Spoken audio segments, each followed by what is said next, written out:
ময়দানের প্রথম ক্লাব হিসাবে ভবানীপুর ক্লাব সন্তোষজয়ী দলকে তাদের সংবর্ধনা জানায়, তখন তারা সেই অনুষ্ঠানটি থেকে একাধিক নতুন চিন্তাভাবনা প্রকাশ করে। যেমন বাংলা যাতে আরও পরবর্তীতে চ্যাম্পিয়ন বা বিজয়ী দল হয়ে উঠতে পারে, এছাড়া বাংলা থেকে যাতে আরও নতুন নতুন যুব খেলোয়াড়রা বেরিয়ে আসে, তার জন্য তারা একটি ইউথ একাডেমি খোলারও সিদ্ধান্ত নেয়। এছাড়া টুটু বসু তার নিজের তরফ থেকে বাংলা টিমকে 3 লক্ষ টাকা ডোনেশনও দেয়। এছাড়া সেখানে আমরা একাধিক বিশিষ্ট ব্যক্তি যেমন শিলটন পাল, এছাড়া আরও আমাদের ক্রীড়ামন্ত্রী শ্রী অরূপ বিশ্বাসের মতন একাধিক ব্যক্তিদের সেখানে আমরা বক্তৃতা শুনতে পাই। এবং নমস্কার, আমি প্রিয়াংশু ঘোষ, স্পোর্টস টাইম মিডিয়ার আরও একটি নতুন ভিডিওতে আপনাদের স্বাগত। যেখানে আমরা আজ উপস্থিত হয়েছি ভবানীপুর ক্লাব তাঁবুতে, যেখানে সন্তোষ ট্রফি জয়ী দলকে আবারও সংবর্ধনা জানানো হলো তাদের তরফ থেকে, এবং ময়দানের প্রথম ক্লাব হিসাবে ভবানীপুর ক্লাবই তাদেরকে সংবর্ধনা জানালো। আসুন দেখে নিই ভিডিওতে কি কি ছিল। মুখ্যমন্ত্রী ফুটবলের জন্য যা করে আমি ওর কাছে কৃতজ্ঞ, আমার ভাই, কিন্তু আমি কৃতজ্ঞ না। কিন্তু এটা ওরা 70% পুলিশ দেবে বলেছিল, এবার 30% প্রাইভেট সিকিউরিটি থেকে আমরা অ্যাডমিট করতে পারতাম, নিশ্চয়ই পারতাম। রিস্ক থেকে দিত তোরা দিতে। যদি স্পোর্টস জার্নালিস্ট অ্যাসোসিয়েশন বলতিস যে গঙ্গাসাগর মেলায় যদি কিছু ঝামেলা হয়ে যায়, আমাদের দায়িত্ব, সে দায়িত্ব এই গলাটা যাবে। আমি মাইকে বলতে পারবো সব দিক থেকে এগিয়েছে অগ্রণী ক্লাব, তারপরে অন্যান্য ক্লাবের কথা বলতে পারি। ঠিক আছে, খুব ভালো লাগছে এবং ছেলেদের জন্য ভালো। এবং যেটা বলতে হবে, আমি বারবার বলি, ছেলেদের এতে মাথা ঘুরে চলবে না, ওদেরকে ফোকাস রাখতে হবে। এরম এখন 1 মাসখানেক এরমভাবে চলবে, কিন্তু ওদের খেলাটা মূল, এটাই ভাবতে হবে। ঠিক আছে, আমি হয়তো কিছু সম্বর্ধনা আগেও পেয়েছি, কিন্তু ছেলেদের কাছে এটা খুব প্রাপ্য এবং ওরা এনজয় করছে এবং দেখা যাচ্ছে, ভালো লাগে। বাঙালি ফুটবল এবং বাংলার ফুটবলকে এগিয়ে নিয়ে যেতে পারে, তার জন্য একাধিক আরও নতুন সিদ্ধান্ত নিতে থাকে। যেমন বাংলার ফুটবল ইনফ্রাস্ট্রাকচার তৈরি আরও ঠিক করার জন্য তারা একাধিক আরও নতুন ইউথ একাডেমিগুলি খোলার জন্য আরও সিদ্ধান্ত নেয়। এছাড়া নানান ভাব থেকে, যেমন বাংলার এই নতুন যারা সন্তোষ ট্রফি জয় করে নিয়ে এসছে, তারা যাতে আরও সামনের দিকে এগিয়ে যেতে পারে, সেরকম একাধিক চিন্তাভাবনার কথা আমরা এইখানে শুনতে পাই।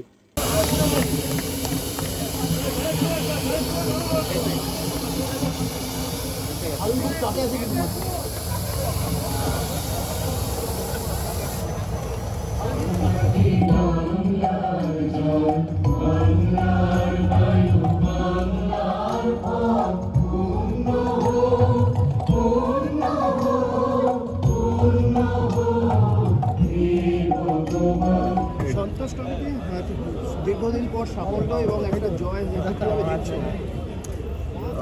এটা আমার মনে হয় আমাদের বাংলা ফুটবলের ওয়ান অফ দ্য স্টেপ, যেখান থেকে আমাদেরকে ভাবতে হবে যে আমরা কীভাবে আরও বেঙ্গল ফুটবলকে নিয়ে আসতে পারি আগের সামনে। কেননা একটু আগে যেটা আমাদের মিনিস্টার অরূপ বিশ্বাস বলছিলেন যে আমাদের বেঙ্গল এখন ইন্ডিয়া টিমে মাত্র একটা বাংলার ফুটবলার, যদি 7-8 জন বাংলার ফুটবলার না হয় আমরা কখনো আগে বেরোতে পারবো না। এটা খুব সত্য কথা। একটা সময় যে সময় ছিল যে বেঙ্গলের অনেক ফুটবলার ইন্ডিয়া টিমে ছিল, এখন সেই সংখ্যা অনেক কমে গেছে, ইনক্লুডিং গোলকিপার। আমাদের প্রত্যেকটা মানুষ যারা সিনিয়র প্লেয়ার থেকে শুরু করে যারা দায়িত্বে আছেন, সবাইকে ভাবতে হবে কী করে বেঙ্গল ফুটবলকে আরও এগিয়ে নিয়ে যেতে পারে। এটা মনে হয় ওয়ান অফ দ্য স্টেপ, যেটা এই স্টেপটাকে আমাদেরকে আগে নিয়ে যেতে হবে। আচ্ছা, নববর্ষের রাতের পর থেকে আমরা দেখছি পরপর সংবর্ধনা পাচ্ছে বেঙ্গল টিম, এতে কি মনে হয় ফুটবলারদের ফোকাসটা কথা নড়ে যাবে? একদম নয়, এটা পাওয়া দরকার, পাওয়া উচিত। এই পাওয়ার জন্য আরও লোকে যেভাবে সরকার চাকরি দিয়েছে, সংবর্ধনা পাচ্ছে, এতে আরও যে প্লেয়াররা আছে তারা আরও বেশি মোটিভেট হবে এবং তারা ভাববে অবশ্যই যে আমরা ফুটবল খেলে আমরা কী কী পেতে পারি। তো যখন কিছু অ্যাচিভমেন্ট করেছে তারা অবশ্যই সেটাকে অ্যাপ্রিসিয়েট তো করতেই হবে। বেঙ্গলের অনেক আইএসএলে এখন সুযোগ পাচ্ছে এবং দেখা যাচ্ছে যে বাংলার ছেলেরা আইএসএলে সেভাবে যেখানে উঠে আসছে, সেই জায়গা থেকে এবার মনে করছে এবার অনেকটাই সেই জায়গাটা প্রশস্ত হতো। অবশ্যই হওয়া উচিত। মানে সত্যি বলতে গেলে যে এতগুলো বাংলা প্লেয়ার রয়েছে, আমার মনে হয় আমাদের 3 প্রধান যারা আছে তাদেরকে উচিত, এটা আমি বলবো, এটা আমি জানি না আরও সবাই হয়তো বলতে পারে, তাদের উচিত এই প্লেয়ারগুলোকে অ্যাটলিস্ট কিছু সিলেকশন করা, যাতে তারা বেঙ্গলের বাইরে না যায়, যাতে তারা ক্লাব পাক, তাদেরকে যেভাবে প্রিজার্ভ করতে পারি, তাদেরকে কীভাবে রাখতে পারি। আমার মনে হয় এইখানে কিছু প্লেয়ার পিক করা উচিত এই 3 প্রধানকে অবশ্যই। দাদা কলকাতা ডার্বি গৌহাটি চলে গেল, কি বলবো? আমাদের ফুটবলের জন্য খারাপ অবশ্যই, কেননা ডার্বি কলকাতার বাইরে হবে সেটা এক্সপেক্টেড নয়, হলে অবশ্যই কলকাতা ভালো হতো, কেননা বেঙ্গলে যেভাবে সাপোর্টার রয়েছে আমাদের মোহনবাগান ইস্ট বেঙ্গলের, তারা কোথাও ট্রাভেল করে বাইরে গিয়ে ডার্বি দেখবে সেটা আমার মনে হয় কোথাও আমাদের জন্য একটা হতাশজনক। বেঙ্গল হলে অবশ্যই ভালো হতো। কিন্তু গৌহাটি অনেক দূর, মানে কলিঙ্গ হলেও তাও যাওয়া যেত, কিন্তু সমর্থকদের জন্য কি বলবেন? আমরা কখনো টুর্নামেন্ট খেলতাম, বাইরে টুর্নামেন্ট হতো, কটাকে টুর্নামেন্ট হয়েছে, ডার্বি হচ্ছে আলাদা ব্যাপার, কিন্তু যেখানে আইসেলের ডার্বি হচ্ছে, ইস্টবেঙ্গল মোহনের ডার্বি হচ্ছে, অবশ্যই এক্সপেক্টেড বেঙ্গলে হবে, হলে ভালো হতো, না হলে কিছু করার নেই। অবশ্যই মোহনবাগান ছাড়া কোনো চয়েস নেই, বাট একটা দিন এক একজনের যায়, অবশ্যই চাইবো সেদিন মোহনবাগানের যাক, মোহনবাগান ফার্স্ট চয়েস হবে। অবশ্যই খুব ভালো লাগছে, উইনিং একটা খুব সবারই ভালো লাগছে, সবাই ভালো লেগেছে যে আমরা একটা চ্যাম্পিয়ন হতে পেরেছি এত বছর পর, আমরা সবাই খুশি। এরপর তুমি যেহেতু ডায়মন্ড হারবার দলে আছো, আই লিগ 2, তো সেইটার জন্য কতটা কনফিডেন্ট? না অবশ্যই আমরা যেমন একটা রিদিমে আছি, আমরা শুরু থেকে যেমন 3rd ডিভিশন কোয়ালিফাই করেছি, ভালো খেলেছে, পুরো টিম ভালো খেলেছে, তো এখন সেটাই আমরা কন্টিনিউ করতে চাই। হ্যাঁ, তুমি এর আগেও ন্যাশনাল গেমস চ্যাম্পিয়ন এই সমস্ত হয়েছো, কিন্তু বাকি যারা হয়েছে তাদের কাছে এটা পুরোটাই সব কিছুই নতুন এক্সপিরিয়েন্সটা, তো তাদের জন্য তুমি সিনিয়র হিসেবে কি বলবে, তাদেরকে কীভাবে গাইড করবে? যেমন রবি মোহামেডানের সুযোগ পেয়েছে, তো রবির জন্য আলাদা করে কি বার্তা থাকবে তোমার? রবির জন্য কিছু আলাদা বলার নেই, ও সেটা নিজেই প্রুভ করেছে, আর ওই সুযোগটা পেয়েছে। এখন আমি রবির সাথে এমনি কথা হয়, আমি রবিকে বেস্ট উইশেস জানিয়েছি, ওই জন্য ভালো করে খেলে, আরও ভালো জায়গায়। আর তোমার জন্য শেষ প্রশ্ন করবো যে তুমি নিজে এরপর আই লিগ 2, তারপর আর কি, মানে তোমার নিজের কি অপশান লক্ষ্য রাখছো? আবার বড় বাংলা 3 প্রধানে খেলার কোনো একটা স্বপ্ন কিছু আসে? আর সে তো অবশ্যই সফটওয়্যারই থাকে, আমারও আছে, তো আপাতত আমি ডায়মন্ড হারবারে আছি, তো এখন ওখানে সেটা নিয়ে। ওকে, আর লাস্টবার জিজ্ঞেস করবো, এই জয়টা কাকে ডেডিকেট করবে? অবশ্যই আমাদের পুরো বাংলা টিমকে করবো, বাংলাকে। ওকে, থ্যাংক ইউ।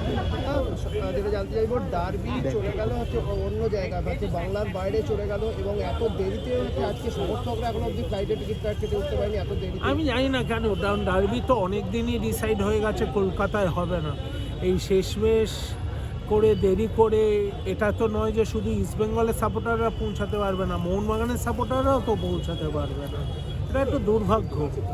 এবং যেখানে মোহনবাগান আজকে সত্যি এত একটা স্ট্রং পয়েন্টে আছে, সেখানে তাদের সাপোর্টারদের সামনে আমি তো মনে করি তারা একটা বঞ্চিত হলো একটা ভালো ম্যাচ দেখার থেকে।